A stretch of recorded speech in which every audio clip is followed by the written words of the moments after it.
People often point to the big things in the Bible to prove God's evil nature. But there are many smaller signs that he is a real dick, and so's his son. Here are just two. In the first instance, the Ark of the Covenant was being transported on a cart being pulled by an oxen, and the animal stumbles. A Levite named Uzzah took hold of the ark, which is commonly meant to mean that he reached out to save it, and God killed him. No trial, no warning, dead, just like that. Much like a modern American drone strike, I suppose. Now there are all kinds of bullshit justifications for this response. Some point to the fact that David, who was actually the one tasked with transporting the ark, disobeyed God's explicit instructions by using a cart, rather than carrying it on the shoulders of men. If this is the case, then God proves yet again that he has no problem punishing the wrong person. Others claim that Uzzah had become too casual about his respect for the ark, in which case God's response was hugely disproportionate. Still others suggest that in trying to save the ark, Uzzah was presuming to protect the integrity of God, a being who did not need a mere human to help him, although plainly the fact that the oxen stumbled in the first place makes a mockery of that claim.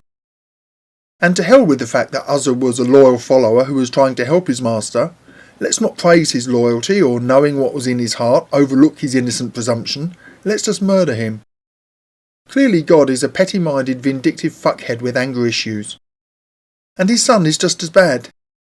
In Matthew 21:18, Jesus is returning to the city of Bethany. Hungry, he approaches a fig tree by the road, but there are no figs on it for him to eat. So he curses it, and the tree instantly withers. This is an example of Jesus' mystical powers? No, it's an example of a petulant child throwing a temper tantrum the second he can't have his own way. The tree doesn't have fruit at the precise second Jesus wants it, so Jesus killed it. And it's worse than that. As Mark 11:12-14 elaborates, when he came to it he found nothing but leaves, for it was not the season for figs.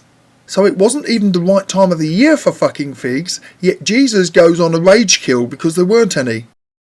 No doubt later he went down to town and slaughtered the innkeeper because ice cream hadn't been invented yet, and stomped on a small kitten because it wasn't a puppy. There are those who argue that this incident was used by Jesus to make a point about the nature of Israel's worship of God. The fig tree was used symbolically to represent Israel. If this was the case, then it's an argument against excessive symbolism, for surely if this was a vital message, it should be capable of being understood without the need of cultural interpreters. But that's a bullshit excuse anyway. The intended message is clear because Jesus spells it out unequivocally. This story is told to show that whatever you do in faith, you can accomplish. Jesus says to his incredulous disciples, "Truly I say to you, if you have faith and do not doubt, you will not only do what has been done to the fig tree, but even if you say to this mountain, 'Be taken up and thrown into the sea,' it will happen. And whatever you ask in prayer you will receive if you have faith." There's literally no way you can look at these stories, two minor incidents in the catalogue of divine atrocities that is the Bible, and avoid the conclusion that when it comes to spiteful, psychopathic vindictiveness, it's a case of like father, like son. Hey guys, thanks for watching. Hope you enjoyed the video. If you did, please take the time to rate and comment, and it would mean a lot to me if you would subscribe. Thank you.